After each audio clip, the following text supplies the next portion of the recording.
Hiya, I'm Jasper, and welcome to your video review for A Beautiful Mind. Spoiler alert, spoiler edition. So, I have a spoiler-free review in the links in the description, but I wanted to say more on this film, so this is my spoiler review. So once again, it stars Russell Crowe, Jennifer Connelly, Paul Bettany, and also Ed Harris. And I really couldn't say much about the film, other than it was a biopic, because I didn't want to ruin anything, because if you haven't already seen the movie, I really didn't want to give absolutely anything away, so that's why I was so vague. But I had more I wanted to talk about with this movie. So, this movie I think is fantastic in that you can rewatch this movie immediately to really appreciate what they did, because Paul Bettany is introduced in, like, what, the first 2 minutes of the film? Like, that is just absolutely awesome that they introduce him right there. And so it's sort of like when the Book of Eli, you realize that he either has low vision or blind, depending on who you are and what your interpretation of that is. So you go back and rewatch the film from the beginning to, like, with that realization. So once you realize, he a crazy person, that you go back and rewatch it from the beginning to see when that actually started, which is his roommate shows up, his roommate that does not exist.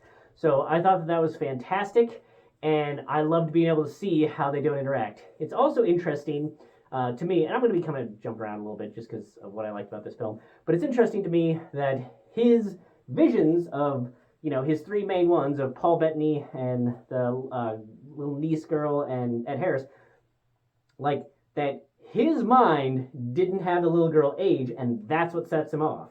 So, because think about it, like, what if his delusions had just decided to continue aging up the girl? But I understand that, like, having that, I don't know, the innocence of, like, oh, little girl, oh, type of, reaction thereof might have been why his brain, like, tried to keep that there. Also, fun thing that you'll notice on the second watch through is, well, maybe you'll notice, I noticed, but is the little girl, she's running through the pigeons and just being like, yeah, blah, like, think about any movie with pigeons that you've ever seen. They immediately fly away as soon as somebody runs through them. And they weren't reacting at all to her, which was one of those little things that starts setting off like, oh, this is fake. And it was interesting. When did you realize that he was actually crazy and not that, the psychiatrist had been hired by the Russians and everything else? Like, at what point did you realize that he was crazy and not that he had all these secret missions from the government? Because I watched this for the first time so long ago that I don't remember what that moment was for me. But I feel like this movie did a good job of keeping the is he crazy, is he not game going for long enough. Because that is one of my favorite things, that if you're going to have a movie or an episode of a TV show of is he crazy, is he not crazy, you have to do it in such a way that I can believe either up until you show me the, like, definitive thing, or you can even keep me guessing all the way through to the very end. I'm fine with that too. But in this one, I thought they did a good job of keeping, at least I think they did, keeping the average viewer guessing as to whether or not he was crazy far enough along until they decided to do the reveal that was the definitive proof. At least I feel it was definitive. Maybe you still think he was actually on those missions from the government. But I think the movie wants you to understand that he was crazy. And I like how he, decided to live with his illness, and that, when some random person comes up, he asks somebody who he knows is real, hey, does this person exist? I think that's a great method. I also think that that this in general is a great commentary on, the good and bad aspects of psychiatric drugs and psychiatric hospitals, and the good that they can do and the bad that they can do. And some people can overcome things without drugs, and some people can't.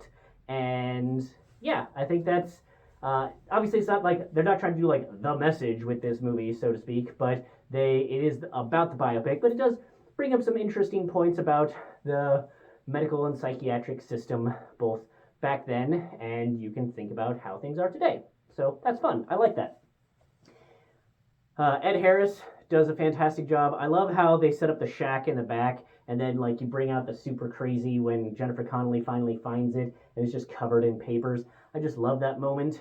And, I love that even when he's at his craziest and having, like, the most effect from the pills, he's still able to make some jokes with his old friends. So that's a fun time. Like, he's got that dry sense of humor. And I know some people that have that really, like deadpan delivery of things that just it's still a fun and it's enjoyable to have those jokes with them and that they can make those jokes. It's a great time. So yeah, I liked how they displayed the number things, and I had no, I don't, I'm not as much about the particulars of making things exactly accurate, but I did appreciate that at the very end of the credits they had the like, hey, this is based on a true story, but certain for, I don't remember the exact phrasing, but it was like for certain for filmography for cinematographic needs, some persons have been changed, combined, or otherwise altered for cinematography reasons and shouldn't be confused with any actual persons or events type of thing. Like basically, they were like, hey, this is based off a true story, but we definitely made some shit up to make it more visually interesting and to like maybe combine people just so that you don't have like 50 million friends to try and keep track of. It's just like his two buddies type of thing. And I like that, and I think that that's a good way to do a biopic like this, and they did a fantastic job. So, yeah, I also liked his approach with women. Hey man, just be honest. Maybe it'll eventually work for you, and it did. He found the right person.